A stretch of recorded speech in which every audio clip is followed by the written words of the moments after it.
鬼镜下。又是一个周末，池小媛约好在大悦城北门的咖啡厅等他。当娟子推门而入的时候，几个男人的目光立时向他投来，他的身上仿佛有种莫名的磁场。池小媛无法忘记那段记忆，用他的话说，娟子身上的变化让他感到十分震惊，甚至还有一丝来自心底的嫉妒，尤其是那张吹弹可破的脸蛋。1周以前还是粗糙的皮包骨，可现在已经是圆润饱满，闪耀着光泽，就连2片丰满的朱唇都在散发着些许性感。这变化也太快了吧！池小媛心里有些不爽的道：“你是不是偷偷去医美了？”娟子却愣了一会儿才道：“啊，没有啊，怎么了？还想瞒我？肯定是打玻尿酸了。”面对池小媛的质疑，娟子摸了摸脸颊道：“可能是这几天睡得比较多，皮肤变好了吧。”池小媛打量着他，撇了撇嘴道：“既然不肯承认就算了。”娟子陷入了沉默，过了好一会儿才开口道：“小媛，我没有骗你，我也不知道该怎么解释，但我真的没去医美。”娟子的眼神中透露着些许古怪，池小媛再次望着对方，嫩嘟嘟的脸颊，微微收缩的下巴，也不知该说什么才好。毕竟这样的变化，不动刀子是不可能的，但又看不到任何痕迹。2个人只逛了一会儿，便各自回去了。临别时，池小媛用手机合了影，并发了一条动态。半个月后的一天晚上，正在泡吧的池小媛忽然感到一阵细微的骚动，几乎酒吧里的男人都在时不时地瞄着某个特定的方向。他很好奇，到底是什么让这些男的魂不守舍？当他也望向那里的时候，整个人愣住了。一个戴着墨镜的中年男人走上了卡座，但关键不是他，而是身边的那个女的。一身淡蓝色的连衣裙紧紧地包住了她的曲线，微卷的长发披散在半露的肩膀上，白皙的脖颈下透露着傲人的自信。当他转过身去时，男人们的呼吸加快了，半月形凹陷的腰身下便是他们无尽遐想的空间，充满弹性的质感在收紧的连衣裙里呼之欲出，2条光润的小腿笔直地立在一双露着脚背的高跟凉鞋之上。酒吧里的男人心潮起伏着，而当池小媛看到他的脸时，不禁倒吸了一口凉气。那挺拔的鼻梁下正是娟子的脸模。娟，我好想你。一个没有名字的熟悉号码发来了一条请求，娟子放下手机没有理会。我那天梦到你被困，在求救，很担心你，你还好吗？我只想见你一面，就一面。回到家里，娟子打开手机，里面全是那个男人发的请求，就一面，民航小区9号楼。他回复了对方，并通过了验证。午夜前，一阵轻轻的敲门声传来，门外站着一个英俊的男青年，坚实的肩膀把白色的 T 恤完全撑起。谁也不知道他宽硕的背后那一大捧玫瑰花是从哪儿买到的。门开了一条缝，男人立时将鲜花递了过去。还穿着那条连衣裙的娟子脸上露出了红润之色。就一面，说好了的，你可以走了。娟子一面说，一面用身体推着门，可她哪里是这个1.85米身高男人的对手，反倒又被推开了半截。娟子，我好想你。男人以胳膊抵住了门板，面对眼前的这个女人，他的荷尔蒙几乎要撑破他的身体。他道：是我错了，是我不好，你原谅我，再给我一次机会好吗？你的话我还能信吗？娟子冷冷地道。对方立时呆住了，他张口结舌地望着娟子，不知道该怎么解释。说好的今天只见一面，男人说话要守诚信，你回去吧。娟子不再对抗，反而放松了身体道。男人的胳膊也松开了，他呆立在门外，望着屋内的娟子，身上的汗水浸湿了那条 T 恤。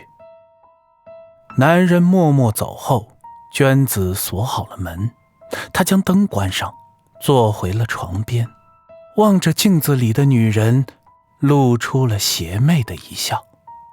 她缓缓地伸出手掌，紧贴住镜面，轻轻地闭上了眼睛。她的身体在月光中散发着一种异样的烟雾。一个声音突然道：你做得很好，就这样，再坚持几天。对于各方的追求与骚扰，娟子都不曾拒绝。她似乎有能力把握好与每个男人之间的分寸，包括她的前男友。她总有各种理由拒绝他进一步的请求，只是答应他每天只可以见一面。这对于一个男人来说，就像一只猫看着一条鱼在屋梁下悬着。每个夜深人静的午夜，娟子都会按时的起身，闭着眼睛，手掌按在镜面上，嘴角微微扬起，然后道：快了，再坚持2天。这一周，娟子的前男友每天都会手捧一束鲜花来到她的门前，与她见上一面，而娟子都会提醒他遵守君子的约定。这天晚上，男人趁娟子转身，一步迈了进来。娟子没有回头，只是淡淡的笑了笑，没说什么。男人的心砰砰跳到了嗓子眼，又迈进了一步，很快便走进了娟子的房间。他听到了淋浴的声音，呼吸立时急促了起来。也就在这时，他看到了那面镜子里的男人正面红耳赤地望着自己。他忍不住凑近了一些，却听到了一个熟悉的声音，像是有人在哭泣。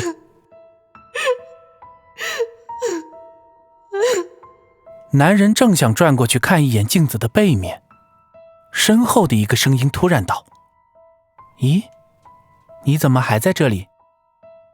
从浴室出来的娟子身上只披着一件灰色的冰丝浴袍。男人立时僵住了，他感到血脉在喷张，脚步不自觉地向前移动。